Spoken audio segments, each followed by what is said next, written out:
Before we begin today, we would like to acknowledge the horrific act of terror that occurred in Las Vegas over the weekend. We at CanSportsOne are a community that aims to bring people together through the love of sport. This heinous and cowardly act, which occurred at a country music concert, could just as easily have been carried out at any of the multitude of major sporting events this continent is known for.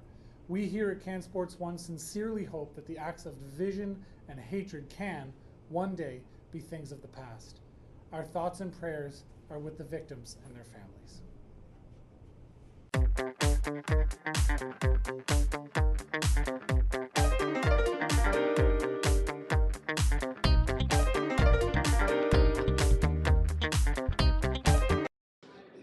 Well, Mark, thank you again here on CanSportsOne. Right now we have Amanda Velutini, who's going to speak to us a little bit about defibrillators in regarding to the emergency action plans when attending to athletes at sporting events. Amanda, thank you very much for joining us. Thanks, Narv. I'm happy to be on the program. A little over 3 years ago, Michael Fowley of Dartmouth, Nova Scotia, passed away from a cardiac arrest while out on a bike ride on a sunny afternoon.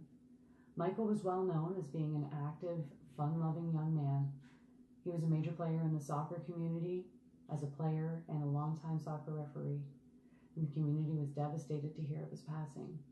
And we're devastated yet again to hear that a life-saving tool was available nearby that could have prevented this tragedy.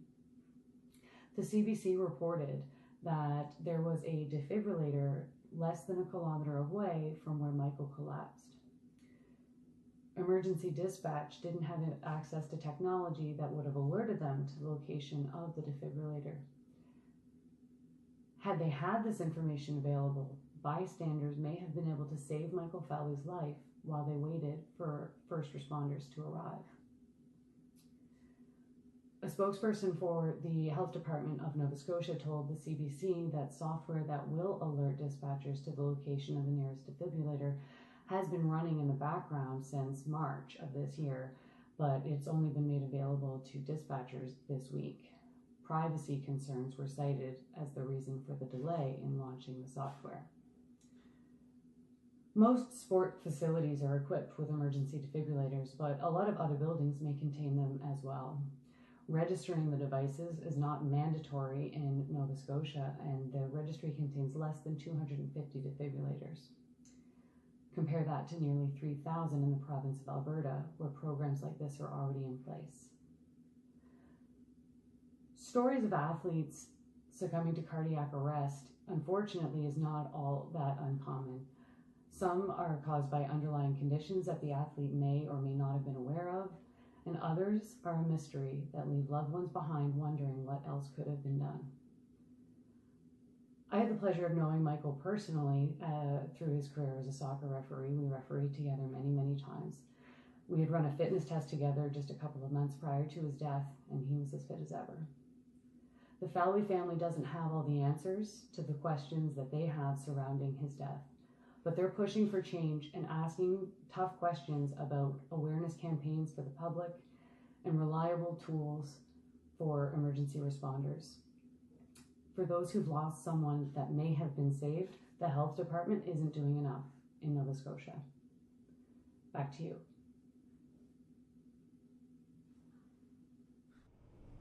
Thanks for joining us again. Thank you very much to Amanda for that little bit.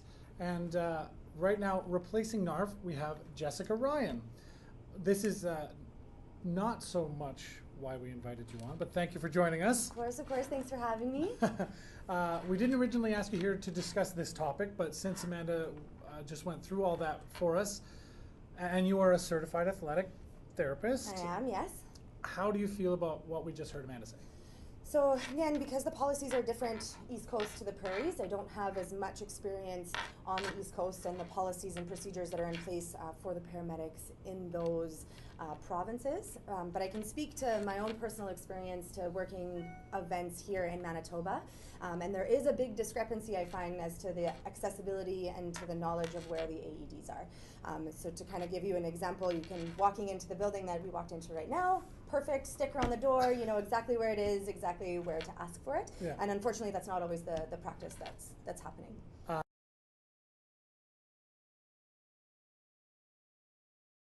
Sports teams Yes, sometimes. yes, the basketball team. So have you found that when they travel, like it's a lot less accessible some places, or I guess okay. Tell us about the most frustrating experience that you've had of this nature. Okay, so I'll kind of give you, it's actually the same venue, and I won't name the venue, but I've had a really great experience and I've had a really bad experience. So really great experience, walking in, working a hockey game, everything's very organized, there's maps, you know exactly where the AEDs are, everyone knows where they are, everyone's very organized. Same venue, different event, working a Taekwondo match there, construction happening, everything's taken down, no AEDs are where they're saying that they are. Not only that, but as an athletic therapist, I'm setting up my emergency action plan right when I get in. So I need to know where the paramedics were to come to meet us, where the AED is if we need it, and I go, again, always don't want to use it, Yeah. but it's always good to have that in place so we know it's easy when an emergency happens. Even asking security guards, they don't know where it is, next security guard doesn't know where it is, a half an hour later someone's looking in the basement for an AED. If that were to be an emergency situation, that is way, way, way, way, way too long for that to be taken. I agree, especially when you're talking about youth. And in Michael Fowley's case, he wasn't at an actual venue, but there was an AED nearby.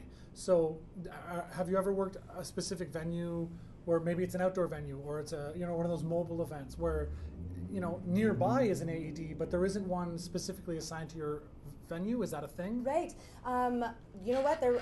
I'm not aware of any policies. There's not necessarily, like for example, running like marathons. I'm not able to travel with one as I'm going through. I think that's a great idea to know exactly where they are and throughout the community, and to make sure that the information is easily accessible for not only paramedics and 911 dispatch, but for the athletic therapists and first aiders that are working events like that. And you had mentioned Alberta. So Alberta's a bit of ahead of the curve on that front. Is that what you're saying? Like there's registration of all of the AEDs? I think that's great, yeah. Is it mandatory in Alberta? I'm not sure if it's mandatory in Alberta. I don't believe it is, because again, you can buy one personally. I don't know if you have to register yours. If you wish to have an AED in your home, I don't know if you have to make it known that you have one. Okay, that's fair. That's fair. But yeah, you would think that it should be something that if you're a public place, a venue of any kind, and you have one, then you should be registering that so that you could potentially save someone's life. I completely agree. All right, so it's very unfortunate that sort of thing happens, especially in youth sports, but it does happen. They're unfortunately, as Amanda said, they're not uncommon to have cardiac instances or cardiac events. Yeah, events. And unfortunately, sometimes there's not even any warning signs. You can be completely healthy, like Amanda kind of described, fitness tests, running. I mean, there's no warning signs, and you never. And he was out for a bike ride, like he was riding his bike, and all of a sudden he just keeled over. So that just was an unfortunate thing that happened. You never know, and that's the problem. But hopefully Nova Scotia can get on board with some, I guess, whatever Alberta is doing that makes it successful, because I'm sorry, population disparity notwithstanding, 250 registered AEDs to 3,000 registered AEDs that's a big difference. Really big difference. That is a tilted scale. Yeah. So things like that and the Fowley family, I really hope that people figure that out and we sort that out for those athletes. Now, sort of switching gears a little bit, still talking about youth in a way. Let's talk about why we actually did invite you onto the program for us. It's because you're a yoga instructor. I am. Yeah. And I know that's a weird connection to make, so let's explain to the folks. CanSportsOne Foundation is a charity that we have started to help kids play organized sports. So we want to fund children and get them involved and keep them involved when money is a problem. So the thought there being, if we can raise enough money, we can help a lot of kids. One of the ideas that we had, and where Jessica fits into our program here, is that we're going to be running a yoga class on a weekly basis at a pub, a sports pub here in Winnipeg. Hopefully this idea catches on and we start to do it in other places, but we're starting here in Winnipeg because that's physically where where we are. So we have our yoga instructor, Jessica Ryan, who is going to be running the classes, and the money from those classes goes to the CanSportsOne Foundation. So that's, we're not running a business of yoga here, we're running a charity where yoga is involved. So people get out, they get active, they do a good thing for themselves, as well as they're helping, unfortunately, The children in need. yeah, kids that need some help to just cross that money barrier to stay in sports or to get in sports. So I guess let's discuss briefly why you got involved.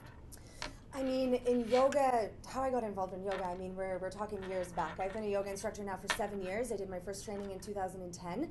And for me, it was that piece that kind of out of the sporting world, I was lucky enough to be fortunate enough to have the support from my family and friends, and was an athlete through my high school career. But as a female, especially, we find that you graduate and the opportunities there's a big drop off there. So working in the working world, not necessarily as physically active, I wanted something to kind of supplement that piece, and so yoga was that for me. So moving forward, now 7 years down the road, I've been teaching, I find such an amazing impact on the students, young to old, especially in the youth. We do a little bit of work through the schools, so I've already worked a little bit with youth, which I'm so excited to support, again, these up-and-coming athletes. But there's such a shift in mentality. I mean, we look at yoga usually as kind of that physical, yes, you're moving, mobility, flexibility, but there's that mental piece to it too. The ability to step back and take a breath and maybe not be so reactive immediately, which I think, judging by the world events right now, is what we need a little bit more of. I would hazard to, I will agree with you on that. So you have a passion for yoga at this point. I mean, I've talked to you quite a bit, and every time you're off somewhere doing yoga. Yes. You're off to BC in the mountains. You're in Alberta doing yoga. You're all over the place, and yoga's involved all across. So this is an easy thing for you to discuss. But your passion for yoga, like how pervasive is that? Like, is that what you do now? Like That's what I do. Yeah. So, and it's more than what I do. I would say, I mean, yoga is a little bit of who I am. It kind of seeps into every aspect of my life. As a certified athletic therapist, I'm treating clients, and a lot of the time I'm prescribing them yoga because they need that mobility, they need that time with their breath to move efficiently. And you're right, I'm always doing yoga. Yeah, and yoga helps, like you said, like you get the mobility, but it's a lot of flexibility and strength too. And that's something I didn't realize, is how much strength is. And we're gonna film the first class, and I'm gonna be there, and I'm gonna do it, and it's gonna be a struggle for me, and everybody's gonna get to laugh at me. It's gonna be great. Very good. I'm pretty excited and terrified at the same time. That said, this is an appropriate, maybe even ideal pairing, the yoga and this charity. And do you want to talk about that a little bit? Yeah, I mean, again, I touched on the idea of how beneficial yoga is for the athletes, but the charity, I mean, that support, it just goes hand in hand. Yoga has a very big karma. Following might not be the right word, but we're all trying to get out and build that community and create support and help wherever we can. And if that's through yoga, I mean, that's the easiest way that I can lend my expertise. Well, I want to thank you so much for joining us. Everyone, this is Jessica Ryan, certified athletic therapist and yoga instructor, and we're going to take a quick break and be back with Narv Mark again and the Yay or Nay.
Welcome back. You are watching the CanSports 1 Hour on CanSportsOne.ca and the CS1 network.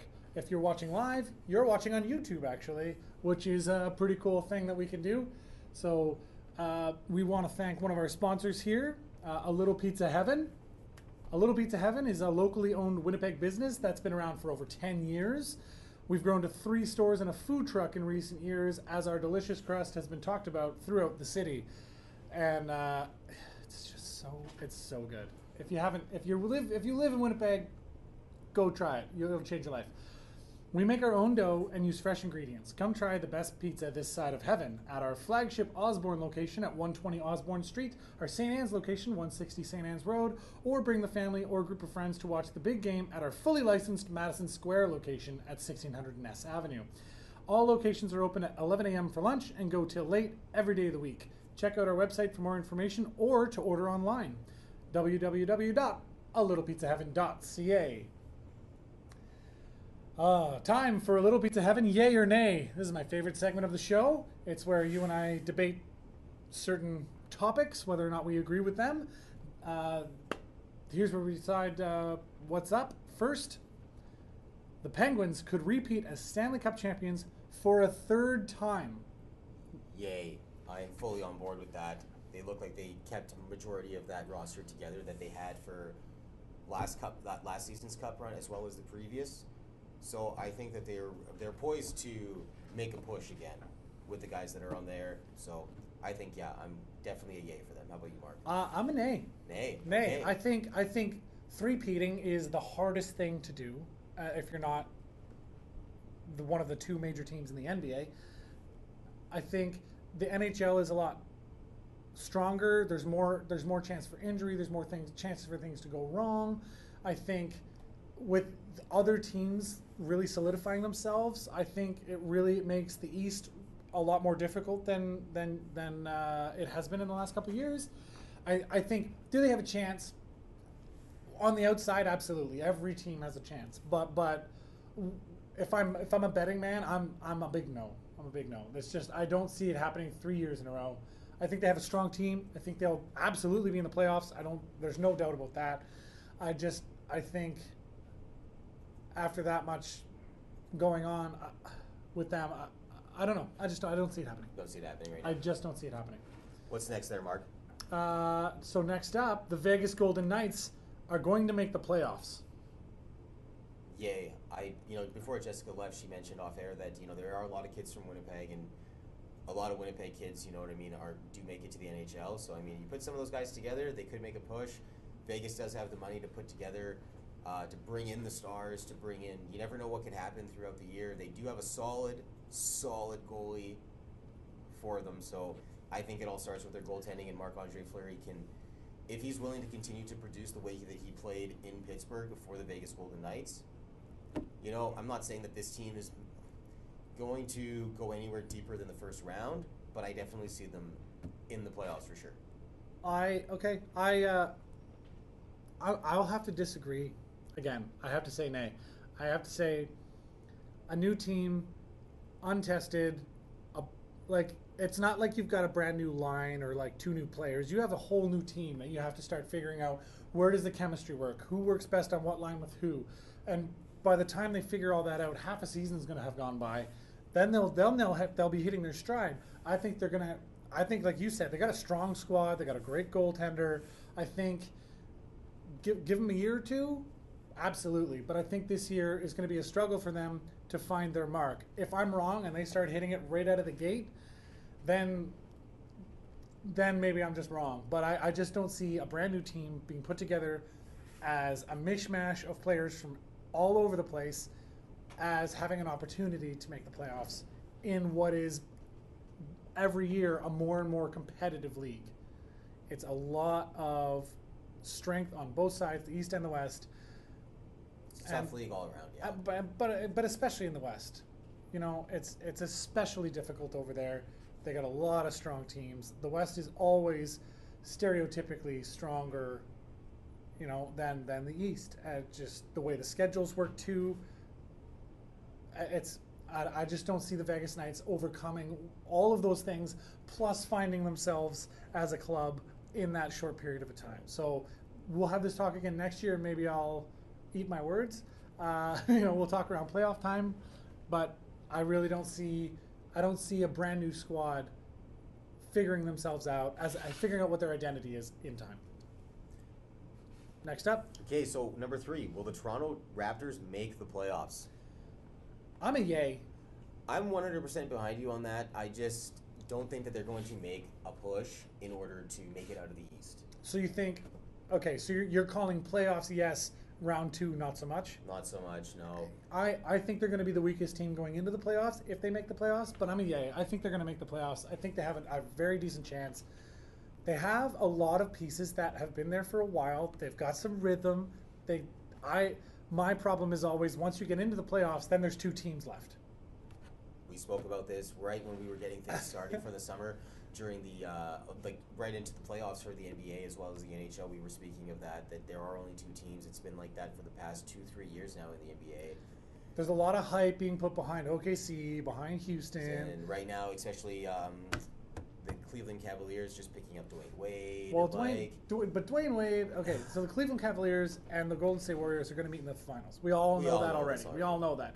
There's some hype being put behind OKC. There's some hype being put behind Houston. And Boston is always a wild card. Yes, in they the are. NBA. Yeah. And again, and in the NBA, as in the NHL, the West seems to be a lot stronger most of the time. So we're going to see what happens there. But I am a yay. I think the Toronto Raptors are going to make the playoffs. I just don't see them getting any farther than that. I'm with you there. So we agree on that one. Okay. Number 4, knowing the NHL won't be going to the Olympics, are you still going to watch any Team Canada games? Absolutely. I absolutely 100% behind you as well. Totally yay for that. What is your reasoning? When they explained it to me that this is now a good opportunity for those guys in the AHL that nobody knows about to have an opportunity to get called up to play for their country, because that's who they're going to have to look at. They're going to have to look at probably some other players in other minor leagues to represent this team. It's just, I think it's a good opportunity for exposure for other guys who are looking to, maybe it's not like a step in the, when a guy needs to take that step, he doesn't need some long-term opportunity. He may just need a one short-term, and maybe this 2 weeks for Team Canada where guys in the minors can come up and play at an elite level is a good opportunity. This could be a lot of contracts for a lot of other guys in other leagues. Some guys who may have lower end contracts in the AHL could potentially be exposed now and go on into leagues in Europe and get a huge payout. It's a huge playing field for these guys, and I just think it's unfortunate that, from the media standpoint, that, it was exuded okay, well, my name is Gary Bettman and our players will not be taking part in the NHL. You could have just been a little bit more positive and kind of looked at it okay, well, we can just look at other players, but there was none of that. But I think it's going to be a great all-round experience, and I don't think Team Canada is going to be anything short of a medal at all. Okay, and that's fair, and I like what you said there. I'm with you on that front. I'm also excited to see, and I don't say this in a disrespectful way, but I want to see what Canada's C team looks like. Right? Why not? There's enough NHL players to create an A and a B team easily that could medal gold and silver every Olympics. So I'm interested to see what Canadian players that are playing in Europe, Canadian players that are in the ECHL or the AHL, or basically not our top tier players, how we compete as a country. How are we going to stack up to all the other countries where their best players do get to go? I think I was looking at it that it was a giant disadvantage to Canada to not have our stars playing in the Olympics. But to be fair, the stars of all of those other countries, those powers, Sweden and Finland, the Czech Republic. I just went back 20 years for some reason and said Czechoslovakia, but the Czech Republic, Slovakia, Russia, their top players are in the NHL too. Malkin, Ovechkin. Yes. You have the best players of the best players playing in the NHL right now for all of the countries. It's not just Canada and the United States that have all their players in the NHL. The best players are in the NHL because that is the best league in the world. Yeah. So the best players globally are there. So it's going to be interesting to see how each team fields the roster, like how they fill that up with players that are not in what I'm going to call the A league, right? Like, the NHL is the best hockey in the world. Hands down. I think Yeah. the KHL is really, really stepping up its game. And it shows. There's some amazing players. And I don't know if you have an opportunity to watch any of those KHL games, but if you ever do, watch them. The quality of hockey over the last decade has gotten so good.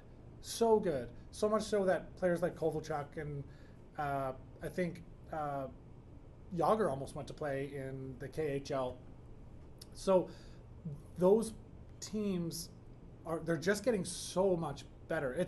I would call the KHL, I would equate that to the MLS, like the Major League Soccer here in Canada, in that it was originally looked at as kind of a holiday league. That's where older EPL guys go to retire, you know? They go play the last few years. But the more money and the more following that sport gets, the better younger players that are showing up. Toronto FC is dominating right now. You got a bunch of really awesome players, and Jose Altidore and Javinko. Those sorts of things. But that's what's happening in the K. So let's. I'm gonna watch. I'm gonna watch the Olympics. Yeah. I want to see what happens. I want to see where they get all their players. So that I'm for sure. Yeah, I'm gonna watch. Canada needs more Major League Soccer teams. Okay, so I touched on the MLS there for a second. Canada needs more Major League Soccer teams. Are you a yay? I'm a yay, but I just don't see it happening here. I just don't think. I know that the interest is there within like each city's like soccer communities and so on, but I just don't. What would be a market you would put a team in if you were going to? Like, there's already Vancouver, Toronto, Montreal. Like, maybe there's talk that Winnipeg wants to make a touch on that. Like, I honestly don't even know. Like, is Calgary and Edmonton even really viable for that? I don't even see Regina even competing on a professional sports level anywhere in Saskatchewan for any city at all. And here's I'm a nay on this. I don't think the MLS needs more soccer teams right now. I know that there was a gentleman appointed as the director of Major League Soccer operations in Canada whose mandate it is to grow the game in Canada. But what I would like to see happen is those 3 markets we have in the MLS grow their fan bases. I don't want to see another Major League Soccer team, and here's why. The CPL is coming. There's a nice article on CanSportsOne that you folks might want to check that out, but Mark, yes, keep going. The CPL is coming. So for those that don't know, the CPL is the Canadian Premier League. It is a league that is in function. They will be playing in 2018. That is a thing. So I am very much excited to see how that plays out. I want to see, because the MLS, the Major League Soccer, was started when the United States wanted to host the World Cup in 1994. They had to have a league in operation. So they started a league because that was a mandate. You can't host the World Cup and not have an internal professional league. Oh, really? That's like a FIFA rule. That was, I'm not sure if it's the same now. I'm assuming it is. But you have to have a professional level league running in your country to host the World Cup. Wow. The men's World Cup. The women's World Cup, I think, is a little different the way the regulations work. But yeah, that was a mandate by FIFA. So they just, part of their bid was that we have this much money and we're going to start a league, and they did. And the rules were really crazy at the beginning. They had like these weird overtime rules. It was really neat to watch. But now there's so many teams and so much money behind it, it's becoming a thing to watch. It's becoming a real thing, but it is the United States thing. And as all Canadians know, we like to do our thing a little different. We like to do our thing our own way. We have the CFL versus the NFL. We all know that the money in the NFL and the hype in the NFL, the excitement of the NFL can't be matched. No. That doesn't mean you go tell a Winnipeg Bomber diehard fan that the NFL is better than the CFL, and you got a fight on your hands. Mm-hmm. The fans are passionate, right? So, but it's because it's ours. It's Canadian. It lives here. Yep. And they emphasize that our game lives here on their slogan. Yeah. But I think the CPL can be that for Canada given a couple of years. I really think so. All right. I honestly believe that, and I want to see it work. So I don't think that the MLS needs another Canadian team. I'm waiting for the CPL. So bring on the CPL. Let's do that. For no more Canadian Major League Soccer teams. I'm an A. All right. So we don't have a lot of time for this, so let's really quickly. We're in Winnipeg. We talked about a couple of teams making the playoffs and making runs at the Cup. Are the Winnipeg Jets going to make the playoffs? No. And this has nothing to do with that 7-2 loss last night. A lot of fans and a lot of spectators, even a lot of analysts, think that the preseason doesn't matter. I think the preseason matters just as much as Game 1 as last night did to any team, because I know you're experimenting with certain lines, you're experimenting with certain changes, you're going to put in different goaltenders. You're not even playing your best players all the time. All the time, right? But I just showed that nothing really gelled for them in the preseason because they couldn't get anything going for themselves last night. Steve Mason was brought in here to really, Alain Vigneault, when he coached the Vancouver Canucks, Vancouver fan base, they ran him out of town. And that's exactly what happened with Andre Pavlik. The fans just demoralized this guy and just ran him out of town. And you know what? Steve Mason just isn't very much any better. Blake Wheeler, on the other hand, I don't think he is cut out for leadership capabilities with the captain. And see, I disagree with you there.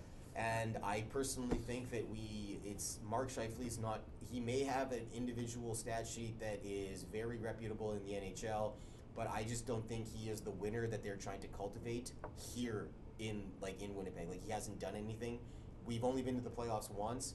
I think we are depending on him too much, and I think it's time that we look for a trade. And I'm a yay. I think the Jets make the playoffs this year, and here's why. I think trades are going to happen. I think they're going to get rid of some people that they need to get rid of. I'm not going to name names right here, right now. I think they're going to make that push. Steve Mason, I don't have personal faith in Steve Mason. I wrote an article last night. I was at the Jets game. So last night I wrote an article. You can check it out on CanSportsOne.ca. We've got a press box seat, so we'll be covering the Jets. We want to cover everything Canada-wide. I happen to live in Winnipeg, so I cover the Jets. So Jets Corner, the article was entitled "Mason is not the answer," and I don't have a lot of faith in his early season ability. I think he's down the stretch, sure. The problem is getting the kids. Do you know how many kids there are that are 25 years old or younger on the Jets squad? There's 11. The majority of them, yes. 11. 11 players, and I think there's a couple that are 26 and 27, so I'm not even counting them. Yeah. But we're a young squad. We don't have the crazy old wily vets. You know what I mean? We don't have that. We're relying on youth, energy, and passion, and setting that up requires stability in the back end, and I don't know that Mason is that guy, especially given last year he had a rough go. He split time with Neuwirth. He had a save percentage under 900. He did not have a great start to his year. Finished strong, came out of the gate, finished with a 908 save percentage. All that stuff is fine. The point is he the guy? And I don't know.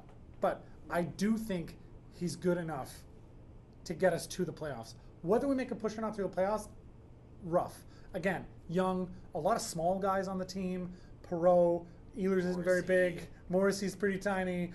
We got a lot of small guys, and I'm sorry, but Buff and Myers are not.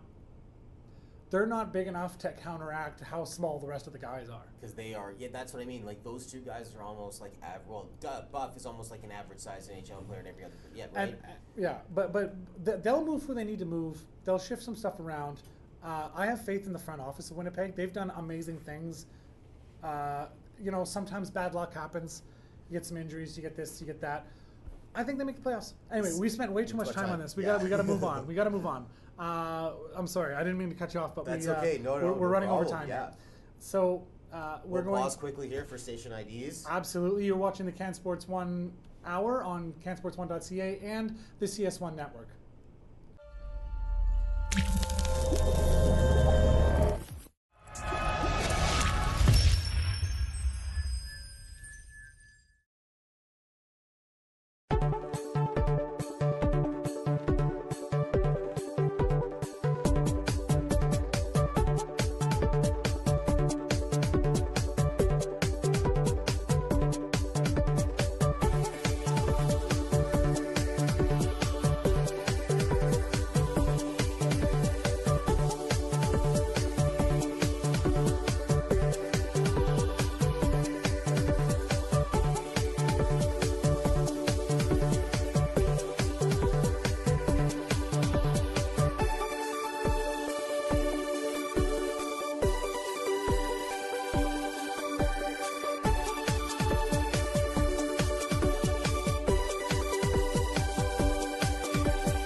right, and just another quick ad read here from New Spades Sound and Entertainment. If you need a DJ, hit up New Spades Sound and Entertainment. www.newspades.ca. Let New Spades hook you up with amazing sound for your next wedding, wedding social, barbecue, graduation, pool party, or patio party. We would also like to thank everyone who participated in our most recent Instagram contest.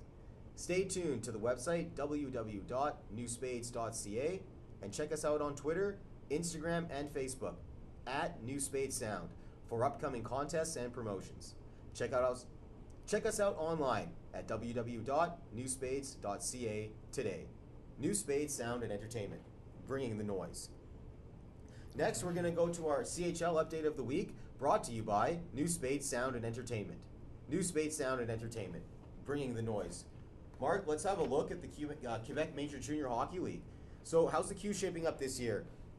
Well, let's send it to our expert. We got a guy. Okay, Dan Aucoin in Montreal. Dan, let's have a look. Thanks, Narv. Yeah, things are really heating up in the QMJHL right now. There's a five-team tie for first place, with the Quebec Ramparts and Victoriaville being the most interesting of those two, not losing a single game in their first four so far. They're 4-0 each. There's also a four-way tie for the second place, as the season just started and points aren't exactly adding up for every team at the moment. Keep in mind, these teams are going to start to fluctuate a lot over the next little while, because there's a lot of teams that have very many players missing in the NHL right now, being tested out at the start of the season. They're allowed to play so many games in the NHL before they're sent back. And, of course, there's the early trade period before the Christmas break. So a lot of this could shift around. Right now, the scouts of the NHL has been reported to be paying attention to, once again, the Halifax Mooseheads, with two players that may end up going in the first round this year, as well as Max Fortier being returned from the Montreal Canadiens for now to play on the team once again. The scouts are really going to be flying around and buzzing around the Mooseheads for pretty much the whole season. There's other players throughout the league as well to keep an eye out on, as by the looks of it, mostly in the Ramparts. And for suspensions in the league right now, we want to look at there's been a lot of tension, it seems. There's a lot of smaller already suspensions from each team, from a lot of the teams anyway, not every team, but 1-2 game team hits from behind, checks to the head, 2 very huge suspensions already given out, one to the Quebec Ramparts. Huntley Christian, 7 games for checking from behind after being suspended indefinitely for an investigation to that check. And from the Blancville Armada, Antolinian Alexei getting 5 from behind as well. It seems like tensions are running pretty high in the queue this year.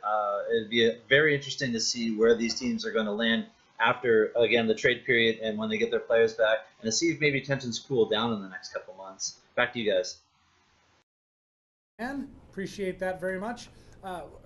The queue is always interesting, especially to me. I moved here from the East Coast. I'm not shy to tell people that. I'm from Halifax. I used to have season tickets to the Mooseheads. Love the Mooseheads. It's as a city that doesn't have an NHL team, the Q was our hockey. That was our team. It still is. I'm a Mooseheads fan at heart, 100%.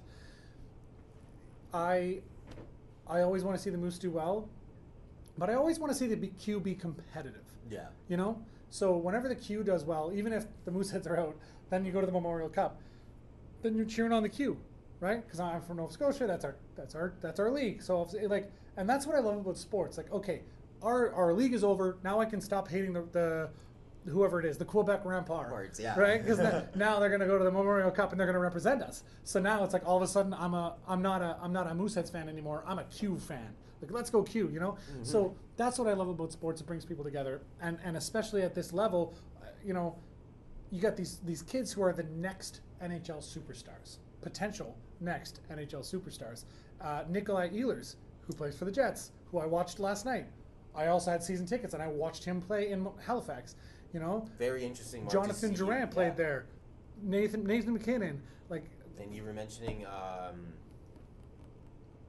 There's one more, but sorry, I don't want to get off topic there. But yeah, you're like, it's just nice to see you have watch dealers grow from juniors to a pro now. And you know, I knew you were trying to get him for an interview last night, and that would have been great, but unfortunately, it didn't work out. I was going to, but I just didn't ask him. He was clearly not in a good mood after a 7-2 loss. That's not the time to approach a guy cold for an interview. But I mean, your Mooseheads. It's a long season. We'll get there. I mean, your Mooseheads. I mean, looking at the standings right now. I mean, at 4-1, 5 games into the season, they're in the top 5. We have Quebec Ramparts that you were mentioning about there at 4-0 in the first place in the league. Moncton Wildcats right behind them at 4-1, and then you have the Huskies at 4-1 again. And you know, right above the Mooseheads here, you have Victoriaville. You know, it's a tight you're only race. 4 or 5 games deep for all teams, right? So. Right. I mean, it's early on in the season, but it's shaping up to be a really good competitive year. All these teams winning games, you know, the top and the bottom sort of separating itself. Exactly. We got some of the goaltending that you see in the QMJHL is like all the best goalies come from the Q. Like, I mean, look, .75 here already. Goals against average for Derek Bettybo. Like, I mean, you can't even. Well, like, forget the rest of the Q, because again, I always bring it back to Halifax because that's where I was and that's where I watched. But Jean-Sébastien Giguère was a Moosehead. Foucali was a Moosehead. You know, like, those are some big household names, right? These are not little nobodies, right? Like, there's some really, and that's just in Halifax. They're the quality of the goaltending, the quality of the players that come out of the Q. Nugent Hopkins, I think he played in the Q. Yes, he did. Was it Huberdeau? We got like there's a ton of players that all played in the Q. The Q is a great league. We're going to talk about the other CHL leagues before everybody gets all up in arms about the W and the OHL. We are going to talk about those next week. We'll have Dan on again. He's going to talk to us about either the Q or the W. We'll have a feature each week on the CHL till we cover all the bases. Want to make sure that we are covering the cross country. Just today we're talking about the Q. So let's talk about the goalies or the stats so far for the goalies in the Q. Well, the goalies for sure. I mean, I'm looking here at Blade Man Dixon. He's second place here for goals against average at 1. Derek Barrybo, as I was saying, goals against average at .75. And I mean, Blade Man Dixon again for the Mooseheads is in the top place for save percentage at .969. I mean, that's a great start to his season right now. No wonder the Halifax Mooseheads are 4-1. I mean, it shows that the Quebec Ramparts alone why they're in first place. I mean, it's all about goaltending as well at any level. I believe it starts there. For the skaters, Jordan Martel is already on a 9-point. He has 9 points for himself already. He's tied with Felix Bibeau at 9 there. And for the most goals in the league right now, a couple games into the season, Robert Lynch from Drummondville at 5, and he's tied with Justin Ducharme from Acadie Bathurst. So, you know, it's I know, like you said, we're only 5 games in, but I mean, look at these stats. Like, guys are already producing stats. I mean, 5 games, 9 points. The kids that play in that league are next level, and they will be the next NHLers. They just will be. Speaking of which, I forgot to mention another one. Since we're doing all the name dropping, Nico Hischier. Nico Hischier, like Halifax Moosehead. Sorry, just that's what I was trying to get at to you earlier because he came from the Mooseheads. He was the #1 draft pick over Nolan Patrick. That a lot of, I mean, he's a Manitoba product. Sorry to cut you off here, but a lot of people, even outside of Manitoba, thought Nolan Patrick was going to go #1. Listen. There's a lot of really great things happening in all of the CHL. Today we're talking about the Q, and speaking of. We should probably move on just for time's sake. Yes. So you want to do our station ID there? You're watching the CanSports1 Hour on CanSportsOne.ca and the CS1 Network. Want to thank the people watching on live on YouTube, by the way. So thank you if you're tuning in and watching us right now. And again, we'd like to say a special thanks to all our sponsors today: the CanSportsOne Foundation, helping kids play organized sports; New Spades Sound and Entertainment, bringing the noise; and A Little Pizza Heaven, the best pizza this side of heaven. So, let's get back into this. Brings us to the sports pages where we talk about headlines. Let's talk about the NFL. The NFL's a quarter of the way through right now. I know, it's already deep into, like, teams are, a couple games into their season. I mean, You know 32 teams, 16 games, right? Or 17 yeah, play games? 16 games over 17 weeks. Yeah.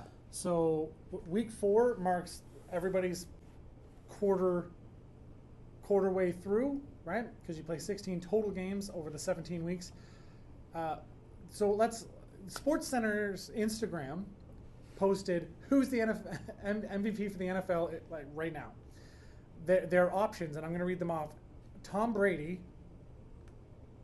I'm sorry, I don't buy it. Not this year. Not so far. Aaron Rodgers. I'm a Packers fan, and still, I don't buy it this year. The Packers are not doing well. The Patriots are not doing well. No, the Patriots off to a bad start. It already shows. I mean, looking at the standings here, the New England Patriots 2-2. 2-2. That is not a start that Super Bowl contending and earning team wants at all. I mean, yeah, I mean, from the outside looking in, a lot of people don't think that's trouble. But yeah, in the NFL, Mark, is it trouble? Is it? Super Bowl hangover. If it was a different team, it might be trouble. But Okay. they're still the Patriots. Okay. It's still Bill Belichick. It's still Tom Brady. It's still Gronkowski. You know, like those are things that are never going to go away there until they go away. You know, as long as those players and that coach are there as a team, I'm not worried about the Patriots if I'm a Patriots fan. All right. It's 2-2. So, they're okay. Not time to panic. I'm sure the New England Papers are going nuts because they're not used to losing 2 out of their first 4 games, especially the way they lost that first one. But that said, speaking of which, the other options are here. Who are the MVPs, or who's the MVP? Tom Brady, Aaron Rodgers, Todd Gurley of the Rams, and Kareem Hunt, who plays for KC. Those.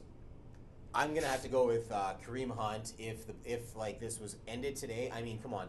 I gotta send a shout out to Andrew Hustler Patterson of TSN 1290 for this one. Your Chiefs are 4-0. Okay, so this guy is jacked right now. He has a poster flag, that says Kansas City Chiefs Manitoba chapter. Okay, not Manitoba fan base, Manitoba chapter. So this guy is amped up. So I think I would have to go with him on that behalf. I mean, you're not supposed to really believe in the hype, but this team came out of nowhere this year. They had a couple mediocre seasons. I mean, Andy Reid was a newer coach coming in from Philadelphia when he just took that team straight into just like some dark days. And I'm sorry. It's a good turnaround. I disagree. I go Todd Gurley. Todd Gurley. That guy for the Rams he's making things happen that shouldn't be happening. If you watch him play. This week, watch him play. What time do the Rams play? Are they on a game Sunday? Sunday night. Sunday. So they're the mid afternoon game, 4 o'clock Eastern. So that's for those of you who are in Winnipeg with us. That'll be 3 o'clock. It'll be 5 o'clock on the East Coast if you're in Nova Scotia. Since we were talking about the Q in Halifax, just saying. So those are the guys you're going to want to watch because they're playing the Seahawks. It is 100% going to be a great match. The Seahawks, a little disappointing this year too. They're 2-2, but the LA Rams being 3-1, that's a bigger story to me than the Patriots being 2-2. In my personal opinion, Gurley he's impressive to watch. It's fun to watch. I don't know what else to say about the guy. The guy is. What are the stats on Gurley? Let's bring him up. Let's bring up the stats. I'm going to let you do that one quickly because I need to share this with you. What are you sharing? This is insane. There are 4 teams in the NFL right now that are 0-4. I don't even know when the last time that's ever happened in the NFL, but you're saying Todd Gurley. That is the next thing we are going to discuss with our fans here. Let me pull this up. Rushing yards. You know what's funny? Kareem Hunt is 502. Todd Gurley, 362. So Kareem Hunt does have more yards, but he's playing on a team that has Alex Smith. So he's going to get the ball. He's going to get the ball. Alex Smith is a great passer. You're scared of the pass, so you're like it opens up more. I think Todd Gurley is doing more with less than what Kareem Hunt is doing. Does that make sense? Yeah. So yeah, he's producing more. Yeah. With less help. Does that's That totally, fair? you know, and that's something that, you know, it's easy to forget those things in football, right? Because you just kind of focus on like, Oh, well, who here's has the ball. stats. Yeah, right? exactly. Like who has right? the ball. But let me shotgun one thing here to you, Mark. Sunday, you got the LA Chargers going up against the New York Giants, both 0-4. Who's taking that one? Who's going to get their first victory? You see, that's the toilet bowl this week, right? I That's guess when so. the two worst teams in the league play each other. Yeah. I don't know. I think the Giants at home, you got to take the Giants. You got to take the Giants. Eli Manning is still Eli Manning. When they were 0-2 and 0-3, like 0-2, I wasn't worried about them. 0-3, you're like, nah, it's still Eli Manning. 0-4, that's a little surprising. I'm gonna be honest. Do I like the Giants? Not so much. You know, they got a lot of flashy players. They got, you know, Odell Beckham. At home, he could produce. We'll see what happens. Listen, if he shows up and he plays the way he can, if they use him right, there's no reason that the Giants should be 0-4, other than some bad luck, maybe some, you know, really bad mistakes, a lot of penalties, this, that. Watch the game. Tell us what you guys think. Tweet us. Let us know. New York Giants, Chargers. Giants at home. I'm taking Giants. Last question for the NFL for you, Mark. Tonight, primetime game, Thursday night kickoff. You got the appetizer tonight. You got the main course on Sunday, dessert on Monday. Who's taking the appetizer game tonight? 2-2 New England Patriots, Tampa Bay Buccaneers 2-1. They're in Tampa Bay. You got Jameis Winston, the Florida product. I don't know. Going up against a 199th draft pick with 5 Super Bowl rings. I gotta go. I gotta say Bucks. You gotta go with the Bucks. The on Bucks. this one. Yeah, The at Bucks. home. All right. The I Bucks like at it. home. I like it. I know people are gonna be mad at me, it. but I'm sorry. They're gonna put the Patriots below 500. That'll be the first time the Patriots. Probably in in history in this decade. I don't even. I couldn't tell you when the last time it happened. Excuse me. But I gotta go with the Bucks. All right, I gotta give it to the Bucks. I am really excited to see this game. Check the over/under for that one. Absolutely, absolutely. So Tampa Bay at home, New England. I'm going Bucks. I don't know. I got that feeling. You got that feeling? I got that feeling. This guy. All right. So let's move on, and we'll do another little. Where are we at here? We are at the end here. We're running out of time. So, listen. This has been the CanSports 1 Hour on CanSportsOne.ca and the CS1 Network. Thanks to those that joined us live on YouTube. We are clearly every week we're trying to do the stream a little better. We'll work it out for you for the following week. We always want people to interact with us, so make sure to tweet us. We are at CanSports1 on Instagram and on Twitter. You can follow us on Facebook if you go to CanSports1. CanSportsOne.ca is where you find all of that stuff. And on behalf of my co-host, Narv Mulchand, I want to thank our guest today, Jessica Ryan, our technical director, Jordan Proctor, and myself. Thank you so much for watching. And let's not forget to just wanted to say a quick shout out to as well as Amanda and Dan back on the East Coast there. So thank you so much for crediting those segments for us. I know that really brought in some good information for the fans or something other than pro sports related. It's always nice that when you can get into sports psychology as well and interact that with our fans. So again, a big thank you to the both of you.